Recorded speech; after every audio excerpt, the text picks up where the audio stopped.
How to make a simple and easy pizza at home.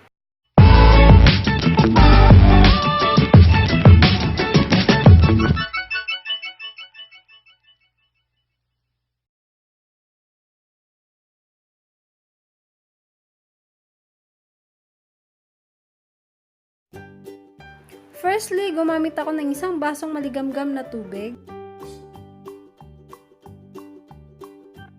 isang kutsaritang asukal, and 2 kutsaritang dried yeast.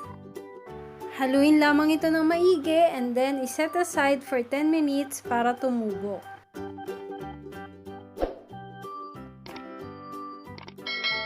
Kapag may nakita kayong bula-bula na katulad niyan, ibig sabihin tumubo na yung yeast. Isa yan sa key para maging perfect ang ating pizza dough. Sa aking pizza dough, gumamit ako ng 3 basong harina.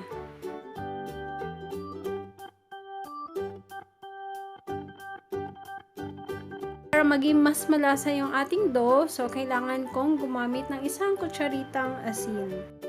Halu-haluin lamang ito para kumalat yung asin sa buong harina. Ayan, ito yung paraan ko para may paglagyan yung mga wet ingredients. Ayan, hukay lamang ng konti at dyan ilagay ang olive oil. At siya nga pala, gumamit ako ng 3 kutsarang olive oil. At nilagay ko na rin ang active yeast. Ayan, pinagsama-sama ko na yung mga wet ingredients. So, dahan-dahan lamang paghalu-haluin upang ma-dissolve at ma-mix, mag-combine, mag-blend ang mixture.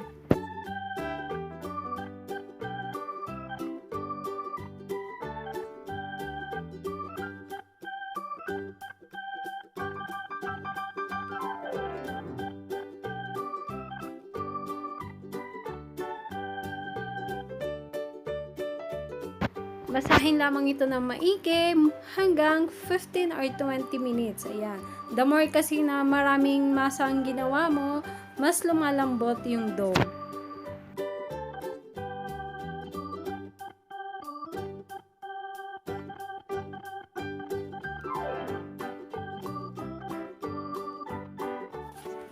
So, ready na ang aking dough. Ilalagay ko na siya sa isang malinis na bowl and pinahiran ko ng mantika or olive oil yung aking bowl.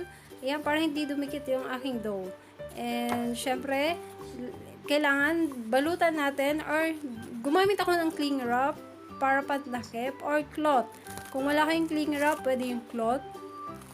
And, iset aside natin for 1 hour or more done sa isang kulob na place or sa oven pwede or sa microwave pwede. Basta room temperature para tumubo siya ng maigi.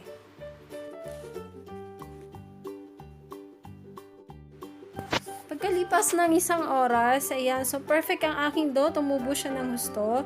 And yeah, minasa ko siya ng bahagya.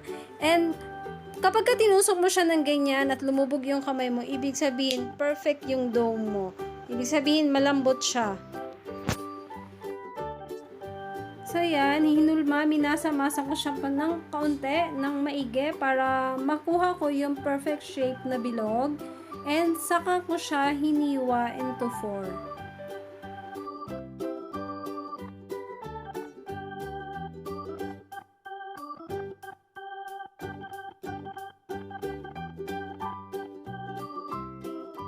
So, dahil wala akong pizza molder, so ginamit ko itong bilog na lalagyanan. So, dyan ako naghulma ng aking, para makuha ko yung shape ng pizza. Dyan, sa yung bottom niya. And take note guys, as long as na steel siya, na pwede siyang ilagay, pwede yung lalagyanan, pwede siyang mailagay sa oven. So, pwede po yan. Dapat akong dahil nga wala akong tagahawak ng camera ko, so yan, so hindi siya masyadong kita.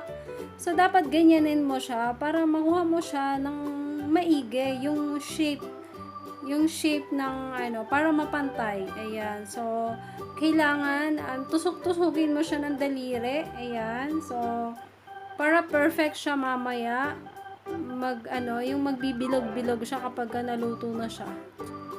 So, it's about time na ilagay ko na yung aking pizza sauce. Ayan. So, pahiran lamang yung buong parte ng dough ng pizza sauce. Ayan, perfect.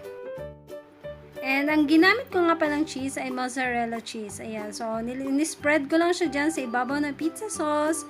And yeah, perfect. On the go na siya sa oven. Pala guys, ahead of time, dapat napainit mo na yung oven for 180 degrees Celsius. And isa pa itong flavor, gumamit ako ng mushroom and then in-spread ko lang sa ibabaw nito yung mozzarella cheese and then on the go to the oven na. I-bake ko lang sila for 20 to 25 minutes. A few moments later. Tcharan! Ayan na, ready na ang aking homemade and easy pizza recipe.